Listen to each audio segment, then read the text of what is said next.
اعوذ باللہ من الشیطان الرجیم بسم اللہ الرحمن الرحیم اللہم صلی علی سیدنا محمد معدن الجود والکرم وآلہ وسلم۔ سامعین و ناظرین اکرام، السلام علیکم ورحمۃ اللہ وبرکاتہ۔ آج کا ہمارا موضوع یہ ہے کہ دین پر عمل کرنے کا مطلب کیا ہے۔ دیکھیں، دین کس کے لیے ہے؟ دین روحانی ترقی کے لیے ہے۔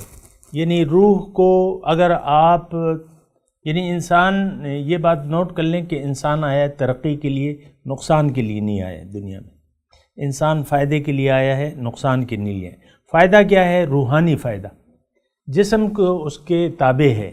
جسم یعنی انسان دنیا کے لیے نہیں، اللہ تعالیٰ نے اس کو آخرت کے لیے، آخرت کے فائدے کے لیے بلکہ اپنے لیے پیدا کیا ہے۔ یہ آپ کو نوٹ کرنا ہوگا اور ذہن میں بٹھانا ہوگا کہ ہم اللہ کے ہیں۔ انا للہ و انا الیہ راجعون کا مطلب یہ ہے کہ ہم تو اللہ کے ہیں اور تیاری کرنی ہے۔ ہم نے اللہ سے ملاقات کی اور پھر تیاری کر کے اللہ کے پاس واپس جانا ہے۔ آ رہی ہے سمجھ؟ اللہ کے ہیں ہم۔ کس کے ہیں؟ اللہ کے ہیں۔ اور دنیا میں آئے ہیں کس لیے؟ تیاری کے لیے، اور تیاری کر کے پھر واپس جانا ہے۔ انا للہ و انا الیہ راجعون۔ اور اب ہم نے کتنا اس کا محدود مفہوم بنا لیا ہے۔ کسی کی موت کی خبر ملتی ہے، انا للہ انا للہ، اس پہ دل کا دور، انا للہ۔ یہ ہماری سمجھ ہے نا، اس کو آپ ذرا دیکھ بھی لیں کہ ہماری جو سمجھ ہے نا کتنی محدود ہم نے کر دی ہے۔ بہرحال تو انا للہ و انا الیہ راجعون۔ اور آج کا جو موضوع ہے وہ یہ ہے کہ دین پر عمل کرنے کا مطلب کیا ہے۔ دیکھیں، روحانی ترقی کے لیے آیا ہے دین۔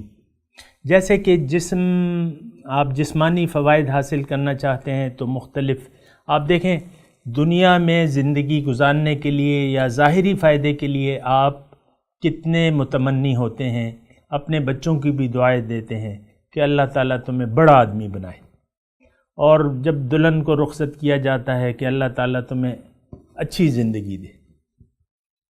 یہ دیکھیں وہ کتنا محدود مفہوم ہے، اور سارا سوچیں جو ہیں ہماری ظاہر تک محدود ہیں۔ کوئی ایک بات، کوئی ایسی آپ ایک دعا بتا دیں کہ والدین یا بڑے ہمیں وہ دعا ہمیں دیں جو ہماری حقیقت ہے، ایسی کوئی دعا آپ کو نہیں ملے گی۔ کسی نے بھی ایسی دعا بتا دی تو اس کو انعام چھوٹا سا۔ تو بہرحال یہ ہے نا کہ روحانی ترقی کے لیے ہم آئے ہیں۔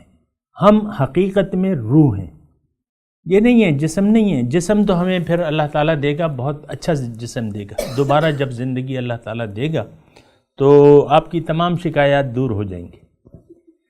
تو ہے نا، شکایت تو ہوتی ہے نا کہ بہرحال وہ جو ہے بہت اچھا جسم ہوگا اور بہت اچھی زندگی ہوگی۔ لیکن بات یہ ہے کہ دین پر عمل کرنے کا مطلب یہ ہے کہ آپ اپنے آپ کو معراج تک پہنچا دیں۔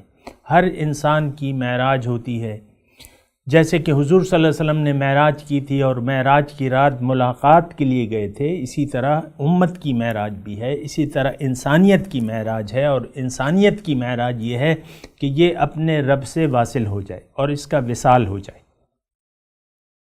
ہم نام استعمال کرتے ہیں موت کو، عام طور پہ آپ دیکھیں ہم کہتے ہیں کہ بھئی فلانے کا تو وصال ہو گیا۔ وصال کا مطلب ملاقات، میاں بیوی، شوہر محبوب محب سے مل جائے تو اس کو ہم کہتے ہیں وصال۔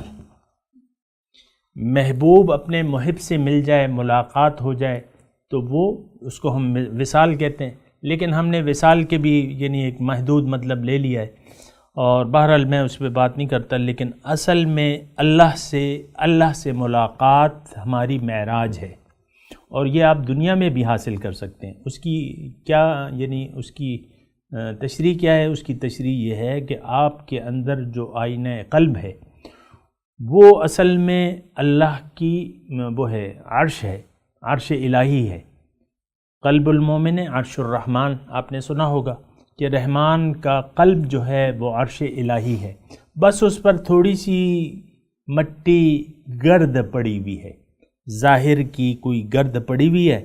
آپ اس گرد کو صاف کر لیں، آپ کا وصال ہو جائے گا اسی دنیا میں۔ وآخر دعوانا ان الحمد للہ رب العالمین۔ مولاي صل وسلم دائما ابدا على حبيبك خير الخلق كلهم